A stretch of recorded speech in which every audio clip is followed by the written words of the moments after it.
Les ombres sont une portion de nuit chargée de mystères et de symboles. Elles libèrent notre inconscient. Qu'elles soient divines ou pas, elles nous accompagnent, nous suivent ou nous précèdent dans la vie.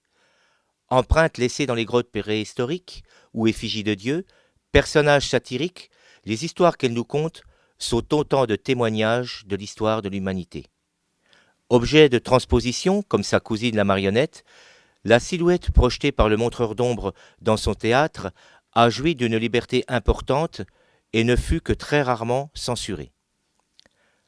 En Sibérie, les Tuguns s'interdisent de marcher sur l'ombre d'autrui. Un autre peuple sibérien, les Yakoutes, eux, interdisaient aux enfants de jouer avec parce qu'ils pensaient que c'était la troisième âme. Pour d'autres peuples, comme les Indiens du nord de l'Amérique, l'ombre et l'âme se détachent du corps au moment de la mort. Si l'âme part au royaume du loup, l'ombre, elle, veille à côté de la tombe et reste en relation avec les vivants.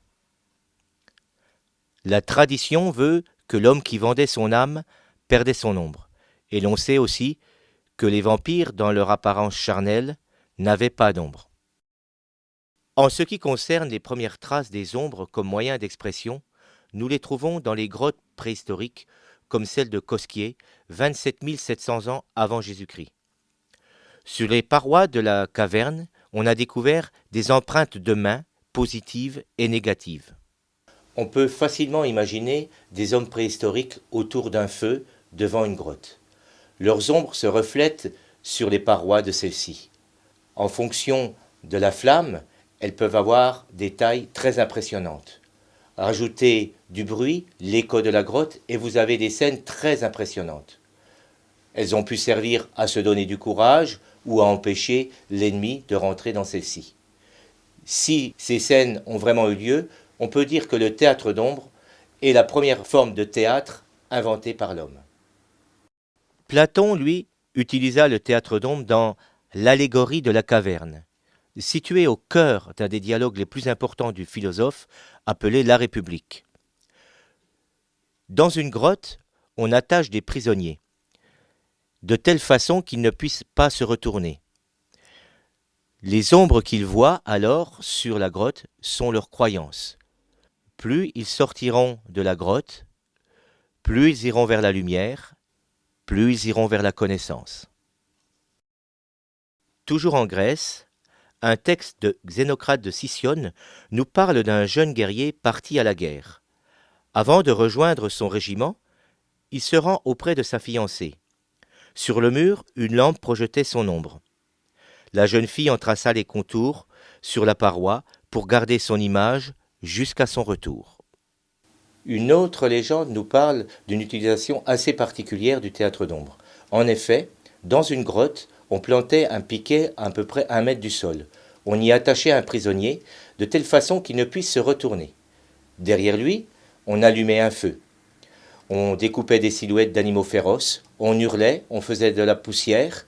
Il paraît que le prisonnier, à la vue des ombres projetées sur la paroi, avouait tout ce qu'il avait à avouer.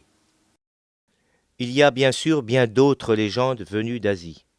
Mais où est né vraiment le théâtre d'ombre, spectacle offert aux dieux ou au public? À vrai dire, on ne le sait pas vraiment. Il y a plusieurs hypothèses. Il serait né en Chine ou en Inde. Une des plus récentes parle de la civilisation indo-européenne. Il est vrai que tous les pays traversés par ces civilisations ont un théâtre d'ombre. En Inde, il semble bien que le théâtre d'ombre soit beaucoup plus ancien. On a retrouvé des traces dans une grotte qui daterait de 200 ans avant Jésus-Christ. Rappelons que le Mahabharata date de 900 ans avant Jésus-Christ, le Ramayana 300 ans, et que ces deux pièces sont les épopées les plus jouées en théâtre d'ombre. Sans avoir aucune certitude, on peut penser que le théâtre d'ombre est beaucoup plus ancien. Certains chercheurs parlent de 1000 ans, voire beaucoup plus avant Jésus-Christ. En France, on parle d'ombre chinoise, ce qui pourrait faire penser à une origine chinoise. Mais en fait, cette appellation date du XIXe siècle. À cette époque, beaucoup de théâtres d'ombre jouets existaient. et ils étaient tous décorés de chinoiseries en lithographie. On parle également de Silhouette. Cela vient d'un certain Étienne de Silhouette, contrôleur général des finances de Louis XV, qui était connu pour avoir un grand talent de découpeur de profil. En Europe, le théâtre d'ombre apparaît en Turquie vers 1300 avec Karagöz. Mais là encore, beaucoup disent qu'il est probablement présent bien avant. Il serait venu d'Égypte, d'Inde ou de populations nomades qui auraient suivi le Danube. Au XVIIe siècle, des artistes forains propagent le théâtre d'ombre en Italie, en France, en Allemagne et en Angleterre. C'est vers 1640 que la lanterne magique est inventée par l'allemand Kircher. À l'aide de cet appareil, les artistes réalisent toutes sortes de trucages. En 1771, naît en France le théâtre de Séraphin, qui connut un grand triomphe. Il va s'installer en 1784 à Paris, au Palais Royal. Un autre théâtre connut un énorme succès. Il s'agit du Chat Noir de Montmartre, en 1885. Un des plus gros succès fut l'épopée de Carandache, spectacle muet en 30 tableaux. La guerre de 1914 mettra fin à l'activité du cabaret. Les théâtres d'ombre disparurent après avoir connu une grande prospérité dans toute la France. Aujourd'hui, il existe des compagnies professionnelles qui travaillent avec des ombres et qui connaissent un très vif succès.